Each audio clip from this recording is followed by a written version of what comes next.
Hello দর্শক, কেমন আছেন? আজকে সকাল আবার ভিডিও নিয়ে আসলাম। আমার হাঁসগুলা দেখুন, সব ডিমের মুখোমুখি চলে আসছে। গত 3 দিন আগে আমার ডিম ছিল 5% থেকে এখন 13% চলে আসছে।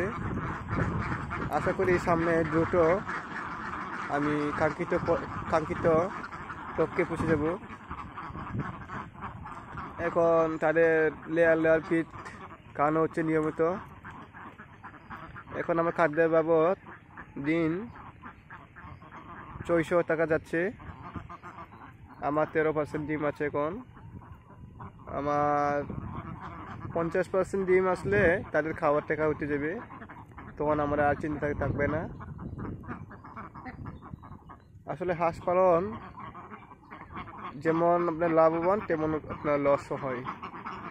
যারা না জেনে না বুঝে খাবার করে খাবার পরিবেশন ঠিকমতো দিতে না পারলে লস হয়। এই আমার ডিমের হাঁস, আমি যদি এখন একটানা খাবার দিতে থাকি তাহলে আমার লস হবে না, কারণ দিন দিন ডিম বাড়তে থাকবে। আর আমি যদি এখন খাবার গ্যাপ দিই বা খাবার পরিবর্তন করি তাহলে কিন্তু ডিম আবার চলে যাবে। আর ডিমে চলে গেলে আমি আবার এই ডিম ফিরে আনতে আমার প্রায় 10-12 দিন লেগে যাবে। আর আপনি 10 দিন যদি খাওয়ান হাঁসকে 600 টাকা করে, তাহলে আপনার অনেক টাকা।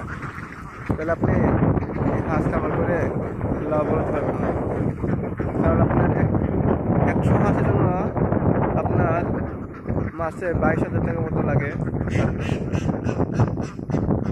খাদ্য ওষুধ। তো আপনার বছরে যে হিসাব করেন তাহলে আপনার প্রায় 2.5 লক্ষ টাকার খাবার লাগে বছরে।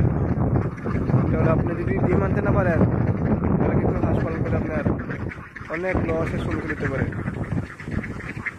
তাই যারা হাঁস খামার করবেন জেনে বুঝে খামার করবেন। আমি বলবো কেউ যেন লস না হয় হাঁস খামার করে, এই জন্য দেখে শুনে বুঝে হাঁস খামার করবেন। সকলকে ধন্যবাদ।